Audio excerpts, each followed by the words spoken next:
And I appreciate every one of you for taking the time to be part of this prayer.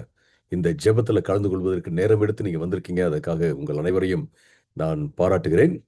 Today we are going to meditate on John chapter 4 verses 27 through 42. இன்றைக்கு காலையில் யோவான் 4வது அதிகாரம் 27வது வசனத்திலிருந்து 42வது வசனம் வரை உள்ள அந்த வசனங்களை நம்ம தியானிக்க போகிறோம். We heard a very beautiful, clear, powerful message from Brother J. Paul last Sunday on Jesus's conversation with the Samaritan woman about the living water and true worship. போன வாரம் ஞாயிற்றுக்கிழமை மிக அழகான ஒரு செய்தி, மிக தெளிவாக அருமையாக தேவனுடைய வல்லமையோடு கூட வந்தது. பிரதர் ஜெய்பால் அவர்கள் நமக்கு அந்த செய்தியை வழங்கினார்கள். சமாரிய பெண்ணோட இயேசு கிறிஸ்து எப்படி உரையாடலை நடத்தினார், அதை எப்படி அவர் ஜீவ தண்ணீரை குறித்து பேசினார், அதன் பின்பு உண்மையான ஒரு ஆராதனை என்ன என்பதை குறித்து அவர் பேசினார் என்பதை நம்ம பார்க்கிறோம். I want to continue from that for today, being the first day of this month. I want to focus on that. இன்றைக்கு காலையில நான் எஞ்சி இருக்கிற அந்த பகுதியை, அதனுடைய தொடர்ச்சியான பகுதியை நான் இன்னைக்கு ஃபோக்கஸ் பண்ணலாம் அப்படின்னு இருக்கேன். இந்த நாள் இந்த மாசத்தினுடைய முதல் நாளாக இருப்பதனால நான் அதை ஃபோக்கஸ் பண்ணி then I want to connect that with the passion week of Jesus Christ. நான் அதை இயேசு கிறிஸ்துடைய அந்த பாடுகள் நிறைந்த அந்த வாரத்தோடு கூட அதை தொடர்பு படுத்தி உங்களோடு கூட நான் பேச விருப்பப்படுகிறேன்.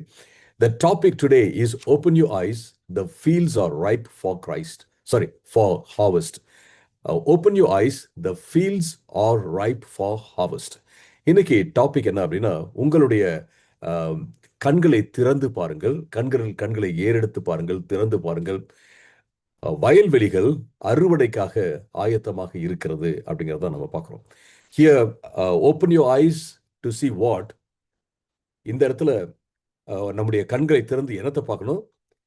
We have to look at the fields. Why? Because the fields are ripe for harvest. நம்ம கண்களை திறந்து வயல்வெளிகளை பார்க்க வேண்டும். ஏன் அப்படின்னா, வயல்வெளிகள் அறுவடைக்காக ஆயத்தமாக இருக்கிறது அப்படிங்கிறத பார்க்கிறோம். What does this harvest refer to? இந்த harvest அப்படிங்கிறது, அறுவடை அப்படிங்கிறது எதை குறித்து சொல்கிறது என்றால், the people who do not know Jesus Christ, coming to know Jesus Christ, coming into relationship with Jesus Christ. That's what it refers to.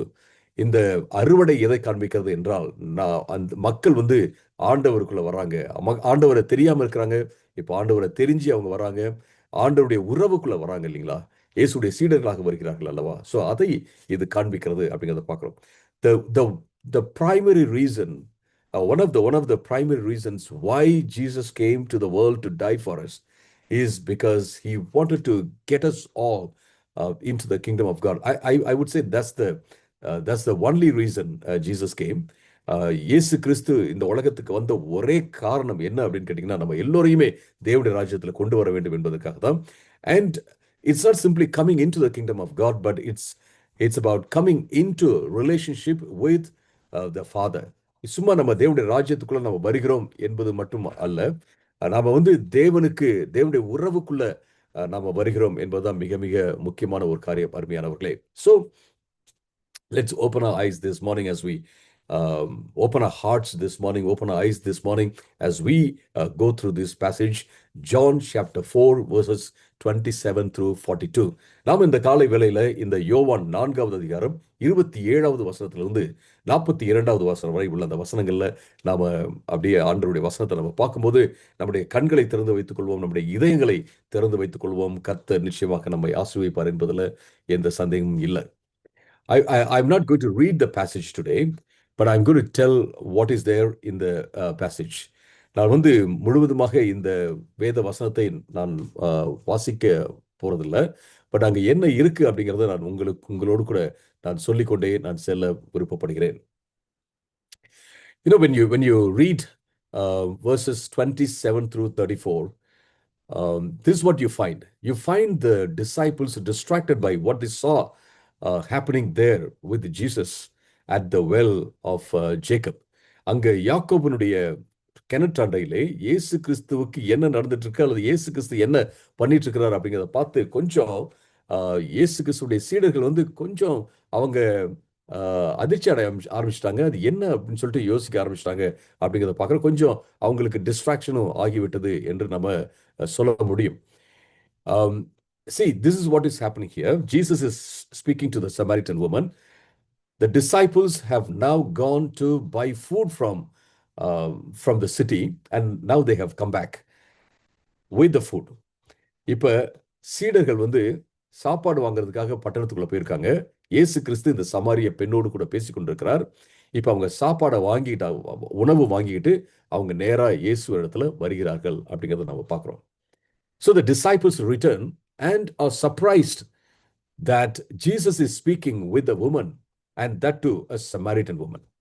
In verse 27, இங்க நம்ம என்ன பார்க்கிறோம்னா இயேசு கிறிஸ்து வந்து ஒரு பெண்ணோட, அது மட்டுமல்ல ஒரு சமாரிய பெண்ணோட இயேசு கிறிஸ்து பேசிக் கொண்டிருக்கிறார் என்பதை அவங்க திரும்பி வரும்போது பார்த்து வேதவசனம் சொல்கிறது, அவர்கள் ஆச்சரியப்பட்டார்கள். They were surprised. அவர்கள் ஆச்சரியப்பட்டார்கள் என்று நம்ம பார்க்கிறோம். Then they say in verse 28, sorry, 31, in verse number 31, they are asking Jesus to come and eat. They say, disciples said, Rabbi, eat something. அங்க சீடர்கள் பார்த்தீங்கன்னா 31வது வசனத்துல வந்து சாப்பிடுங்க அப்படின்னு சொல்லிட்டு சொல்றத நம்ம பார்க்கிறோம். They were first surprised that Jesus was speaking to a Samaritan woman, and then now they called Jesus to eat something. மொதல் பார்த்தீங்கன்னா சமாரிய உமனோட, சமாரிய பெண்ணோட இயேசு கிறிஸ்து பேசிட்டு இருந்தார் அப்படிங்கிறது அவங்களுக்கு ஒரு அதிர்ச்சியை கொடுத்துச்சு. அடுத்தது அவங்க இயேசுவே வந்து சாப்பிடுங்க அப்படின்னு சொல்லிட்டு இயேசுவை கூப்பிடுறாங்க. But Jesus response with another answer. இயேசு கிறிஸ்து பார்த்தீங்கன்னா அங்க வேறு ஒரு பதிலை அவர் கொடுக்கிறார் அப்படிங்கிறத நாம பார்க்கிறோம். And he says, my food is to do the will of him who sent me and to finish his work. என்னுடைய சாப்பாடு என்னன்னா, எனக்கு என்னுடைய உணவு என்ன அப்படின்னா, என்னை அனுப்பினவருடைய சித்தத்தின்படி செய்து அவருடைய கிரியையை, அவர் சொன்ன காரியத்தை நான் முடிக்கிறது தான் எனக்கு போஜனம் அப்படின்னு சொல்லிட்டு அவர் அந்த இடத்துல இயேசு சொல்றதை நம்ம பார்க்கிறோம். When Jesus says this, he is not simply talking about sharing the gospel with somebody, which is the will of God. இந்த இடத்துல இயேசு கிறிஸ்து வந்து சொல்லும்போது, நான் வந்து ஒருத்தவங்களோட நான் சுவிசேஷத்தை நான் பிரசங்கம் பண்றேன், அதுதான் தேவனுடைய சித்தம், அதனால நான் அது மட்டும் தான் நான் செய்வேன், நான் சாப்பிட மாட்டேன் அப்படின்னு சொல்லல. When he talks about the will of the Father, he talks about the entire plan that God had for Christ to come to the world as a human being and to go around doing good things for the people, preaching the kingdom of God, and finally dying on the cross and getting resurrected. Everything is in that one word, the will of the Father. நாம இந்த இடத்துல வந்து இயேசு கிறிஸ்து என்னை அனுப்பினருடைய சித்தத்தை நான் செய்ய வேண்டும் அப்படின்னு சொல்லும்போது, நாம இந்த சுவிசேஷத்தை பிரசங்கம் பண்றது மட்டும்தான் என்னுடைய வேலை, இதை நான் செய்யணும், நான் சாப்பிடாம பண்ணணும், இதுதான் என்னுடைய சாப்பாடு, உணவு அப்படின்னு இயேசு சொன்னார் அப்படின்னு நம்ம நினைச்ச கூடாது. இயேசு கிறிஸ்து இந்த உலகத்துக்கு வந்ததுல இருந்து, அதாவது தேவன் மனுஷனாக வந்ததிலிருந்து அவர் நன்மை செய்கிறவராக சுற்றி திரிந்தார். அது மட்டுமல்ல, அவர் நமக்காக மரித்தார், உயிரோடு எழும்பினார். இந்த முழு மீட்பின் திட்டமும் தான் தேவனுடைய சித்தம், பிதாவுடைய சித்தமாக இயேசு கிறிஸ்துவுக்கு இருக்கிறது அப்படிங்கிறத நம்ம பார்க்கிறோம் அருமையானவர்களே. ஸோ இது ரொம்ப ரொம்ப முக்கியமான ஒரு காரியம். So does it mean that Jesus would never eat? இதனுடைய அர்த்தம் என்ன? இயேசு கிறிஸ்து எப்பயுமே சாப்பிட மாட்டாரா அப்படிங்கிற ஒரு கேள்வி இருக்கு. No no no, Jesus ate. In fact, after the resurrection, Jesus prepared some very good non-vegetarian food, fish, roasted fish and all that for his disciples after the resurrection, and invited them to have breakfast with him. நீங்க பாத்தீங்க அப்படின்னா இயேசு கிறிஸ்து உயிரோடு எழும்பின பின்பு ஒரு கட்டத்துல பாத்தீங்கன்னா கடற்கரை அண்டையில அவர் மீனெல்லாம் சுட்டு தன்னுடைய சீடர்களுக்காக நான் வெஜிடேரியன் ஃபுட் வைத்திருப்பதை நம்ம பார்க்கிறோம். Jesus is not saying, hey, you don't have to eat food, you just do ministry. இயேசு இந்த இடத்துல வந்து நீங்க சாப்பிடலாம் தேவையில்லை, நீங்க மினிஸ்ட்ரி மட்டும் பண்ணிட்டே இருங்க, அதுதான் ரொம்ப முக்கியமானது அப்படின்னு அவர் சொல்லல. But here disciples were really concerned about this food, but they are not asking anything about Jesus. What are you talking to this lady about? Oh, then Jesus would have said, hey, I'm talking to her about the living water, about true worship. Oh, wow, that's really good. We are so glad that you are talking to her about it. They didn't say anything about that.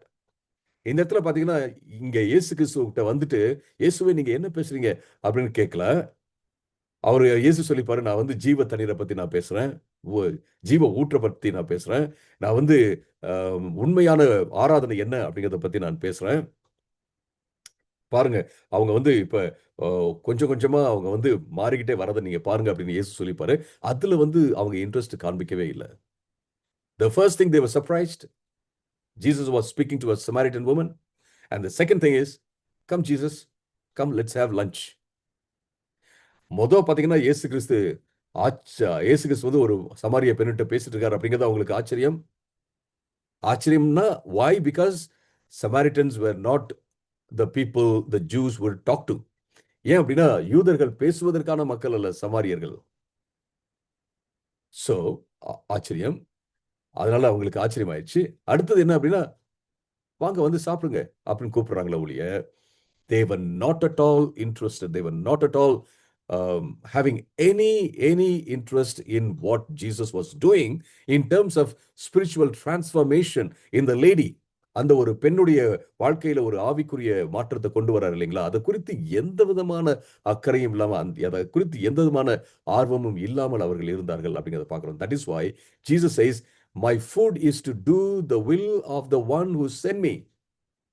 அதனாலதான் இயேசு சொல்றாரு, என்னுடைய சாப்பாடு என்னன்னா, என்னுடைய உணவு என்னன்னா, என்ன வந்து எதுக்காக என்ன ஒரு சித்தத்தோட என்னுடைய பிதா அனுப்பினார் அல்லவா, அதை செய்வதுதான் என்னுடைய உணவு, அதை செய்வதுதான் நான் சாப்பிடுறது அப்படின்னு சொல்லிட்டாரு. In fact, Jesus says, my satisfaction comes from obedience and mission. என்னுடைய கீழ்ப்படிதல், ஆண்டவருக்கு கீழ்ப்படிகிறதுல இருந்து மற்றும் ஊழியம் செய்யறதுல இருந்து, அதாவது ஊழியம்னா அந்த ஹோல் மிஷன், ஆண்டவர் கொடுத்த அந்த திட்டத்தை நான் செய்வதில் இருந்து தான் எனக்கு திருப்தி வருகிறது என்று சொல்லி அவர் சொல்றதை பார்க்கிறோம் அருமையானவர்களே. So we often focus on the unconventional comfort or routine or personal needs of somebody or our needs. சில வேளை பார்த்தீங்க அப்படின்னா, நாம வந்து எதுவும் வழக்கத்துக்கு மாறாக ஏதாவது நடந்துச்சுன்னா, அது மேல தான் நம்ம ஃபோக்கஸ் பண்ணுவோம். வழக்கத்துக்கு மாறாக நடந்துச்சுன்னா. அல்லது நம்ம வசதி தான் பார்ப்போம். வசதி ஜோன்ல இருந்து, வசதி இடத்துல இருந்து வெளில வந்தா நம்ம அதுல ரொம்ப கன்சர்ன் ஆயிடுவோம். நம்முடைய ருட்டீன் காரியத்தை நம்ம பார்ப்போம். நம்முடைய பர்சனல் நீட்ஸ் அல்லது மற்றவங்களுடைய பர்சனல் நீட்ஸ் இதை தான் பார்ப்போம். But here Jesus is inviting the disciples to look at something deeper, which is the spiritual transformation, spiritual purpose. இந்த இடத்துல இயேசு கிறிஸ்து தன்னுடைய சீடர்களை இந்த மேலோட்டமான அல்லது உடல் சம்பந்தப்பட்ட தேவைகளை காட்டிலும் ஒன்றை அவர் ஆழமாக பார்க்கும்படியாக அழைக்கிறார் அப்படிங்கிறத நான் பார்க்கிறோம். அது என்ன அப்படின்னு கேட்டீங்கன்னா, ஆவிக்குரிய மாற்றம், ஆவிக்குரிய நோக்கம் அப்படிங்கிறத நம்ம பார்க்கிறோம். Many times it's like being so absorbed in checking your phone notifications that you miss an important conversation happening right in front of you. சில வேளை இது எப்படின்னு கேட்டீங்கன்னா, ஒருத்தர் வந்து ரொம்ப இன்ட்ரெஸ்டிங்கான, ரொம்ப ரொம்ப முக்கியமான ஒரு செய்தியை உங்ககிட்ட டேபிள்ல உட்காந்து சொல்லிட்டு இருக்கிறாருன்னு வச்சுங்களேன். அப்ப நீங்க வந்து போனுடைய நோட்டிபிகேஷன்ஸ் என்னெல்லாம் வந்திருக்குன்னு சொல்லிட்டு அதுக்குள்ள மூழ்கிறீங்க, அதை பார்த்துக்கிட்டே இருக்கிறீங்க அப்படின்னா, we miss great opportunity to get that message from that person, and that message is good for us and good for the whole world. Let's say we miss such a great opportunity.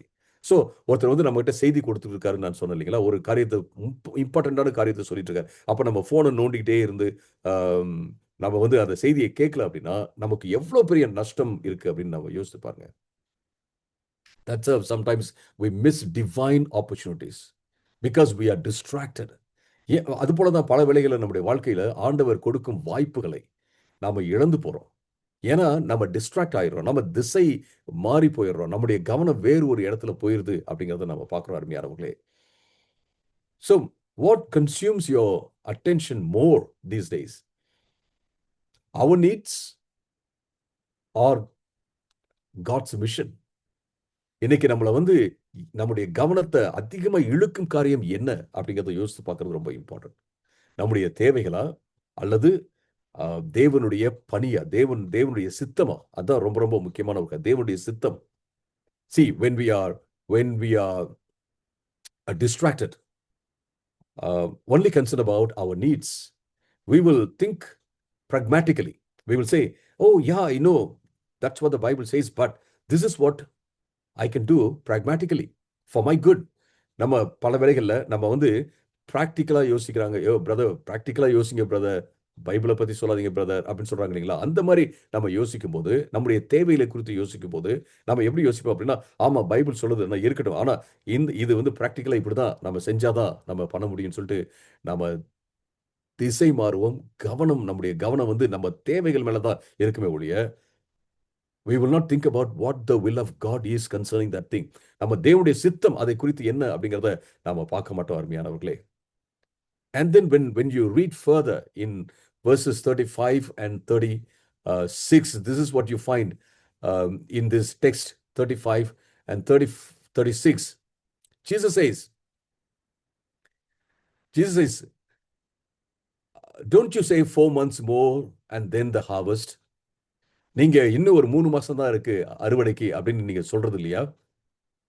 Sorry 4 மாசம் தான் இருக்கு அப்படின்னு சொல்லிட்டு நீங்க சொல்றது இல்லையா? அப்படின்னு சொல்லிட்டு அவர் சொல்றாரு. You say we have 4 months to see the harvest. நீங்க சொல்றீங்க 4 மாசம் இருக்கு அறுவடைக்கு அப்படின்னு நீங்க சொல்றீங்க. But I want to tell you, Jesus says, open your eyes and look at the fields. They are ripe for harvest now. இயேசுக்கு சொல்றாரு, உங்க கண்களை திறந்து பாருங்க, ஏறெடுத்து பாருங்க. வயல் நிலங்கள் அறுவடைக்காக இப்பொழுதே ஆயத்தமாக இருக்கிறது அப்படிங்கறத இயேசு சொல்றதை நம்ம பார்க்கிறோம். Not months away, not 4 months away. Right now. My friends, this is a very important statement from Jesus Christ. இயேசு கிறிஸ்து சொல்ற ஒரு முக்கியமான ஒரு வாக்கியம் என்று நான் சொல்வேன். The disciples think in terms of agricultural timing, but Jesus speaks of spiritual readiness because people are already prepared by God. நீங்க இங்க பாருங்க, இயேசு கிறிஸ்து வந்து இங்க சீடர்கள்லாம் அப்படி அதாவது இன்னும் 4 மாசம் இருக்குன்னு சொல்லும்போது அவர்கள் வந்து விவசாயத்தை கணக்குல வச்சு அவங்க என்ன செய்றாங்க சொல்றாங்க.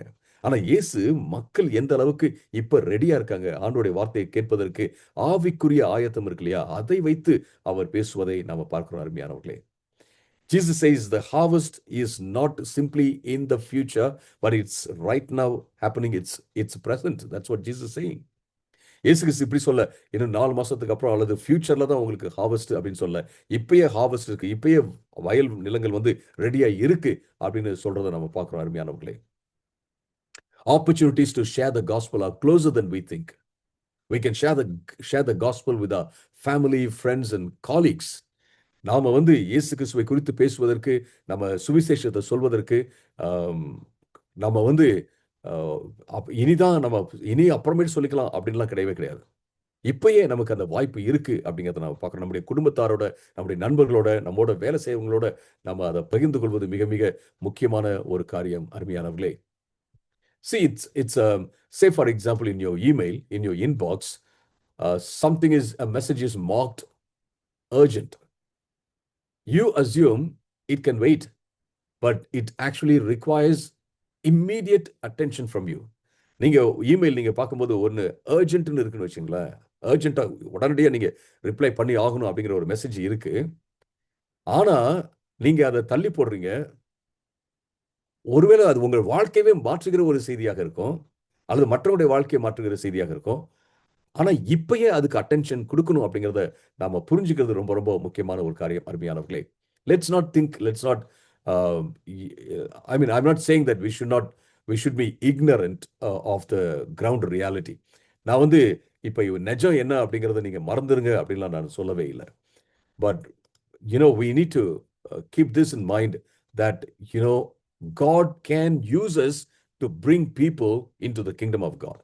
நாம வந்து அதாவது ஆண்டவர் நிச்சயமாக நம்மளை யூஸ் பண்ணி மக்களை ஆண்டவருக்குள்ள கொண்டு வருவார் அப்படிங்கிறத நாம மறக்கவே கூடாது அருமையானவர்களே. When I went to North India as a missionary, we were there for about 16 to 17 years. So when I was in North India, when I went to North India, people said, "Hey, North India is a dry ground. You can't win a soul. It's very tough. A lot of things, all negative things that would create fear in you, or some lack of confidence in you. That's what I heard from almost everyone. Or they would say like, you have to pray more, you have to be on your knees always, blah blah blah. There's so many things they would say. Otherwise, you can't do it. Yeah, that's true. நான் வந்து north இந்தியாவுக்கு நான் போகும்போது கிட்டத்தட்ட ஒரு 17 வருஷம் நாங்கள் north இந்தியாவில் இருந்தோம். நார்த் இந்தியாவுக்கு மிஷனரியா போகும்போது பார்த்தீங்க அப்படின்னா, நிறைய பேர், தம்பி அந்த இடம்லாம் அதெல்லாம் ரொம்ப கஷ்டம்ப்பா, அப்படிப்பா இப்படிப்பா, அடிச்சிருவாங்கப்பா, எப்படி ஒண்ணுமே பண்ணவே முடியாதுப்பா. அவங்க சொன்னாங்க, இவங்க சொன்னாங்க, இவங்க சொன்னாங்க, அவங்க சொன்னாங்க. இப்படியே தான் சொல்லிக்கிட்டே இருப்பாங்க. அது இன்னொரு விதத்துலயும் சொல்லுவாங்க. ரொம்ப எப்ப பார்த்தாலும் அப்படியே தூங்காம ஜெபம் பண்ணிக்கிட்டே இருக்கணும்ப்பா. எப்பயுமே நீங்க உங்க அ உங்க உங்க முழங்கால்லே இருக்கணும்ப்பா. இல்லாட்டினா ஊழியமே பண்ண முடியாது. அப்படி இப்படின்னு என்னென்னமோ சொல்லுவாங்க. I'm not saying that we should not pray. We should pray. We should pray. We should pray. I believe in prayer. But I want to tell you, my friends, you pray and do not open your eyes, then you are not getting a harvest. நீங்க வந்து நம்ம நிச்சயமாக நிச்சயமாக ஜெபித்துக் கொண்டே தான் இருக்க வேண்டும். ஜெபித்துக் கொண்டே தான் இருக்க வேண்டும். இதுல எந்த மாற்று கருத்தும் கிடையாது. எந்த மாற்றும் கருத்து கிடையாது. இடைவிடாமல் ஜெபம் பண்ணுங்கள் ஆண்டவர் சொன்னார். But I want to tell you, if I pray and do not open my eyes, it's not going to come. The souls are not going to come. I'm not going to simply reap the harvest. நான் சும்மா ஜெபம் பண்ணிக்கிட்டே இருந்து என்னுடைய கண்களை வந்து திறக்கல அப்படின்னு வச்சுங்களேன், அந்த வயல்வெளியை நான் பார்க்கல அப்படின்னா அறுவடை வரப்போறது கிடையாது. வரப்போறது கிடையாது. So I need to participate in God's work. It's not simply a prayer. It's not simply reading the Bible. I need to participate in God's work. நான் வந்து சும்மா ஜெபிச்சுட்டு மட்டும் இருக்கிறது கிடையாது. நான் வந்து என்ன செய்யணும் அப்படின்னு கேட்டீங்கன்னா, ஆண்டவருடைய வேலையில நான் இறங்க வேண்டும். ஆண்டவரோடு சேர்ந்து நான் வேலை செய்ய வேண்டும் என்று நாம பார்க்கிறோம். I've heard some people saying, when will God give me the gifts of the Holy Spirit? I don't know. When will God give me the gifts of the Holy Spirit? And I asked them, why do you want the gifts of the Holy Spirit? Oh, I want to prophesy. I want to heal the people. Okay, where will you heal the people? Where will you prophesy? If you do not share the gospel with the people, if you do not have any interaction with the people, you do not come into any kind of meeting, you do not walk into any house, you do not call anyone and pray for that person, where are you going to prophesy? Where are you going to heal the people? Where are you going to operate in the gifts of the Holy Spirit? சிலர் என்கிட்ட வந்து சொல்லுவாங்க, ஆண்டவர் வந்து எனக்கு மட்டும் இதே ஆவிக்குரிய வரங்களை கொடுக்கவே மாட்டேன், ஆவியின் வரங்களை கொடுக்கவே மாட்டேங்கிறாரு. நான் கேட்பேன், ஏன்னா எதுக்கு உங்களுக்கு ஆவிக்குரிய வரங்கள் தேவை? நான் வந்து சுகப்படுத்த முடியும், நான் வந்து தீர்க்க தரிசனம் சொல்ல முடியும். ஓ அப்படியா, எங்க தீர்க்க தரிசனம் சொல்ல போறீங்க? எங்க நீங்க வந்து நீங்க மக்களை வந்து சுகமளிக்க போறீங்க? நீங்க மக்கள்கிட்ட பேசுறதும் கிடையாது, மக்களோட எந்த இன்டராக்ஷன் வைக்கிறதுல, ஒரு வீட்டுக்குள்ள வந்து சுவிசேஷத்தை சொல்வதற்காக நீங்க போறதில்ல, நீங்க வந்து எந்த கூட்டத்துக்கும் வர்றதும் கிடையாது, அங்க வந்து என்னது மக்கள்கிட்ட பேசுறதுல, ஆலோசனை சொல்றதுல, அல்லது ப்ராஃபஸை பண்றதுல, எந்த விதத்திலும் வந்து மக்களோட எதுவுமே வச்சுக்காம இருந்தீங்க அப்படின்னா, சுவிசேஷம் சொல்லாம இருந்தீங்க அப்படின்னா, எப்படி எங்க வந்து நீங்க ஆப்ரேட் பண்ண போறீங்க அந்த கிஃப்ட்ஸ் ஆஃப் தி ஹோலி ஸ்பிரிட்டை? The gifts of the Holy Spirit are not for us to display our power. It is to display God's power and to bring them into the fold of Christ. பரிசுத்த ஆவியானுடைய வரங்கள் எதுக்கு? நம்முடைய வல்லமையை காண்பிப்பதற்காக அல்ல, ஆண்டவருடைய வல்லமையை காண்பிப்பதற்காக மற்றும் மக்களை ஆண்டவருக்குள்ள கொண்டு வருவதற்காக. அருமையானவர்களே, it's all about building for the kingdom of God. It's all about bringing the people into God's kingdom, the gifts of the Holy Spirit and all that. நம்ம வந்து இந்த ஆவிக்குரிய வரங்கள் அப்படின்லாம் பேசும்போது இது எல்லாமே மக்களுக்காக தான், நமக்காக கிடையவே கிடையாது. சபையை வந்து உறுதிப்படுத்துவதற்கு, ஸ்திரப்படுத்துவதற்கு, அது மாதிரி சபையை கட்டுவதற்கு, நம்ம மக்களுக்கு சேவை செய்வதற்காக தான் ஒழிய நமக்காக கிடையவே கிடையாது. அருமையானவர்களே, and Jesus says, if you participate with me, in other words, Jesus says, if you reap the harvest with me, this is what will happen. You will be happy. The sower and the reaper may be glad. If you work with me, I will be glad and you will be glad. நீங்க என் கூட சேர்ந்து நீங்க வேலை செஞ்சீங்க அப்படின்னா நீங்களும் என்ன செய்வீங்க, சந்தோஷமா இருப்பீங்க, நானும் சந்தோஷமா இருப்பேன் அப்படி இயேசு சொல்றத பார்க்கிறோம். In verse number 38, Jesus says, others have done the hard work and you have reaped the benefits of their labor. நீங்கள் நீங்கள் பிரயாசப்பட்டு பயிரிடாததை அறுக்க நான் உங்களை அனுப்பினேன். மற்றவர்கள் பிரயாசப்பட்டார்கள், அவர்களுடைய பிரயாசத்தின் பலனை நீங்கள் பெற்றீர்கள் என்றார். You know, Jesus is saying, others have done the hard work, but you have reaped the benefits. இயேசு கிறிஸ்து வந்து அவங்கள சீடர்களை அனுப்பின போது, ஊழியத்துக்கு அனுப்பின போது, அவர்கள் மற்றவர்கள் செய்த அந்த ஹார்ட் ஒர்க் பிரயாசத்தின் பலனை அவர்கள் அறுத்தார்கள் அப்படிங்கிறத நம்ம பார்க்கிறோம். I want to tell you, my friends, whatever you do for Christ will never go waste. You know, somebody can come and build on that. Another person will come and build on that. And whatever you wanted to achieve now can be achieved, let's say, after 10 years through somebody else. நீங்க நீங்க ஆண்டவருக்காக செய்யும் எந்த காரியமும் waste ஆகவே ஆகவே ஆகவே ஆகாது. ஏன்னா நீங்க ஒரு காரியத்தை நீங்க செய்றீங்க, அந்த காரியத்தின் அடிப்படையில உங்களால அதுக்கப்புறம் செய்ய முடியல அப்படின்னா அந்த காரியத்தின் அடிப்படையில வேறு ஒருத்தர் என்ன செய்வாரு, அதை அஸ்திபாரமா வச்சு செய்வாரு, அடுத்தது ஒரு வந்து அதை அஸ்திபாரமா வச்சு செய்வாரு. அதுக்கப்புறம் என்ன நடக்கும்னு கேட்டீங்கன்னா, நீங்க வந்து ஆரம்பிக்கும் போது எந்த தரிசனத்தோட ஐயோ இது வந்து செய்து முடிக்கப்படணும் அப்படின்னு சொல்றீங்களோ அதை வேறு யாராவது செய்து முடிப்பாங்க. We all build on the hard work of other people. நாம எல்லோருமே மற்றவங்களுடைய ஹார்ட் ஒர்க்ல தான் பில்ட் பண்றோம். I just want to say that humbly. மற்றவங்க ஹார்ட் ஒர்க்கை வைத்து தான் நாம வந்து பில்ட் பண்றோம். We are not great. நம்ம வந்து ஒரு பெரிய ஆட்கள்லாம் கிடையாது. We always build on other people's work. நாம மற்றவங்க செஞ்ச அந்த காரியத்து மேல தான் நம்ம என்ன செய்றோம், நம்ம கட்டுகிறோம் அருமையானவர்களே. That's what Jesus is saying. So what Jesus is saying is, you do something today so that, you know, whatever you do can be contributing to somebody else's work, because you have reaped from what other people have sown. இங்க இயேசு சொல்றாரு, நீங்க இன்னைக்கு ஒரு காரியத்தை செய்யுங்க, அந்த காரியத்தை வைத்து என்ன செய்வாங்க, மற்றவங்க அதனால பெனிஃபிட் பண்ணுவாங்க. ஏன்னா நீங்க மற்றவங்க விதைச்சதுல இருந்து தான் நீங்க அறுத்திருக்கீங்க, மற்றவங்க பிரயாசத்துல இருந்து தான் நீங்க அறுத்திருக்கீங்க அப்படின்னு சொல்லிட்டு இந்த இடத்துல சொல்வதை நான் பார்க்கிறோம். You know, once a senior pastor, when I was in Ambala, he came to me, he appreciated our ministry, and he came to me and said, Pastor, you have done in 2 years what we did in 22 years. That's what he said. அவர் அந்த pastor, ஒரு senior pastor, நான் அம்பாலாவில் இருந்தபோது அவர் என்கிட்ட வந்து சொன்னார், pastor, நாங்கள் 22 இயர்ஸாக நாங்கள் என்ன செய்யணும்னு நினச்சிட்டு செஞ்சுட்டு இருக்கோமோ அதை நீங்கள் வந்து 2 இயர்ஸில் நீங்கள் செஞ்சிருக்கிறீங்க அப்படின்னு அவர் சொன்னார். So the thing was, I could start another church, I could start the fellowship of the pastors and all that, and the fellowship is still going on. நான் வந்து அங்கே ஒரு புது சபையை ஆரம்பிக்க முடிஞ்சிச்சு, 2 இடத்துல ஆரம்பிக்க முடிஞ்சிச்சு. அது மட்டும் இல்லை, ஒரு பாஸ்டர்ஸ் ஃபெலோஷிப்பை வந்து நான் ஆரம்பித்தேன், அது இன்னைக்கும் அது போயிட்டுருக்கு. I thank the Lord for that. So this what the pastor said. இதுதான் அந்த பாஸ்டர் என்கிட்ட சொன்னார். This what I told him. நான் அவர்கிட்ட சொன்னது இதுதான், pastor, I am building in the last 2 years on what you did for 22 years. Otherwise, I couldn't have done this. நீங்க 22 வருஷமா நீங்க என்ன பண்ணீங்களோ அது மேலதான் நான் வந்து இந்த 2 வருஷமா கட்டியிருக்கிறேன் அப்படின்னு நான் சொன்னேன். 22 வருஷமா அவர் செஞ்சது தான் நாங்க young pastors, then young pastors, we built on their work. They went to the streets and gave tracts, and they went with hunger. They did all the hard work. Our work was much lighter, I would say. அந்த senior பாஸ்டர்ஸ்லாம் பார்த்தீங்க அப்படின்னா அந்த மிஷனரிங்க தெருவா போய் tract கொடுத்து அடி வாங்கி உத வாங்கி அவர்கள் எல்லாம் அந்த ஊழியத்தை செய்தார்கள் அருமையானவர்களே. அதனால தான் நாங்கள் வந்து கொஞ்சம் செய்ய முடிஞ்சிச்சு. எங்கள் ஒர்க் வந்து நான் சொல்லுவேன், அது அவங்க ஒர்க்கை காட்டிலும் கொஞ்சம் லைட்டாக தான் இருந்துச்சு. ரொம்ப ஹார்ட் ஒர்க் அப்படின்லாம் கிடையவே கிடையாது. ஹார்ட் ஒர்க் தான், பட் அவங்க வந்து they really sacrificed so much. கடினமான உழைப்பு தான், ஆனா அவர்கள் வந்து நிறைய தியாகம் பண்ணியிருக்கிறாங்க அருமையானவர்களே. My friends, evangelism is never starting from zero.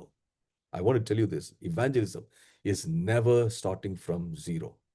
Evangelism என்பது, சுவிசேஷம் என்பது ஒரு ஜீரோல இருந்து ஸ்டார்ட் பண்றதே கிடையாது. In today you talk to people, mostly all of them have heard about Jesus Christ.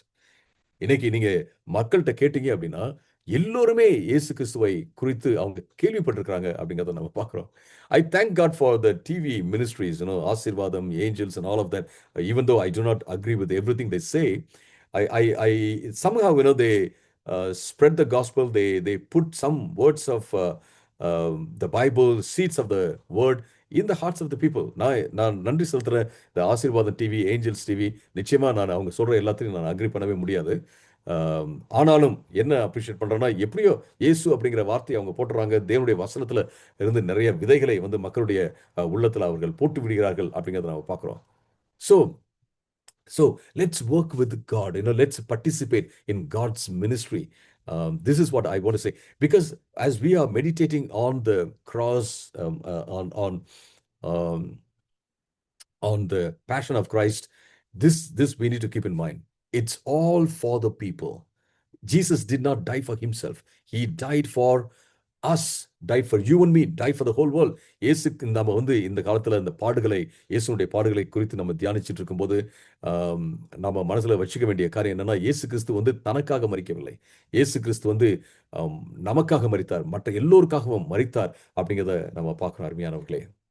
And the most powerful thing in the ministry, in sharing the gospel, is not somebody else's testimony. It's your testimony. It's my testimony. The Bible says, many of the Samaritans, if you read verses from 32 to 42, it says, many of the Samaritans believed in him because of the woman's testimony. The woman was not a good lady. Maybe, she was divorced several times, but still they heard her testimony and believed Jesus. இங்க நீங்க பாத்தீங்கன்னா பவர்ஃபுல்லான ரொம்ப ரொம்ப வல்லமையான காரியம் என்னன்னு கேட்டீங்கன்னா, அநேக சமாரியர்கள் இயேசுவை விசுவாசித்து அவரிடத்துல வந்தாங்க. ஏன் அப்படின்னா, இந்த பெண்ணுடைய டெஸ்டிமனி, இந்த பெண்ணுடைய சாட்சி அப்படிங்கிறத பார்க்கிறோம். சாட்சி. And she said, he told me everything I ever did. நான் செஞ்சது எல்லாத்தையும் அவங்க என்கிட்ட சொல்லிட்டாங்க அப்படின்னு அந்த பெண்ணு சொல்றதை நம்ம பார்க்கிறோம் அருமையானவர்களே. அந்த பெண் வந்து ஒரு ரொம்ப நல்ல பெண்ணுன்னு சொல்ல முடியாது. பல தடவை அவங்க டிவோர்ஸ் பண்ணியிருக்காங்க. அவங்க மேல சோஷியல் ஸ்டிக்மாலாம் இருந்துச்சு. But they heard her testimony. I did a small study of how the mega churches came up. இந்த மெகா சர்ச்சஸ், பெரிய பெரிய சர்ச்சஸ்லாம் இருக்கு இல்லைங்களா? ஸோ 1000 பேர், 2000, 3000, 20,000 இப்படிப்பட்ட சபைகள்லாம் எப்படி வந்துச்சுன்னு சொல்லிட்டு ஒரு சின்ன ஸ்டடி பண்ணேன் long back. When I studied, this is what I found.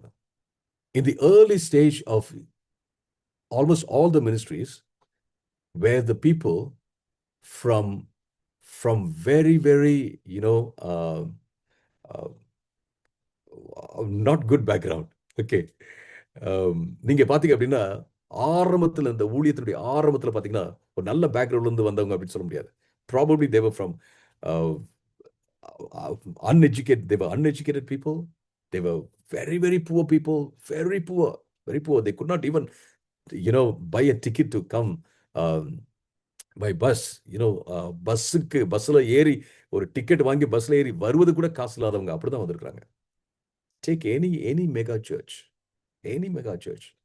But I want to tell you, my friends, they did ministry. They did ministry. They shared the gospel. They brought the people. They shared the gospel with the employers. They shared the gospel with all the other people. அவங்க தன்னோடு கூட தன்னுடைய பாஸுக்கு ஆண்டவரை பத்தி சொன்னாங்க, மற்றவங்களோட சொன்னாங்க. அவர்கள் I would say they were foundational to the church. Maybe today they are nowhere in the church. They may not be in the church. Or I would, I have also seen all such people have become, come up the societal ladder. அவங்க வந்து பாத்தீங்கன்னா அந்த சமுதாயத்தில் இருக்கிற அந்த ஏணியில பாத்தீங்கன்னா ஏறி எங்கேயோ ஒரு உச்சத்துக்கு அவங்க போயிட்டாங்க அப்படிங்கிறத நான் பார்த்திருக்கேன். அப்படிங்கிறத நிறைய பார்த்திருக்கேன். But I want to tell you, what they did has never gone waste. What we do for Christ will never go waste, my friends.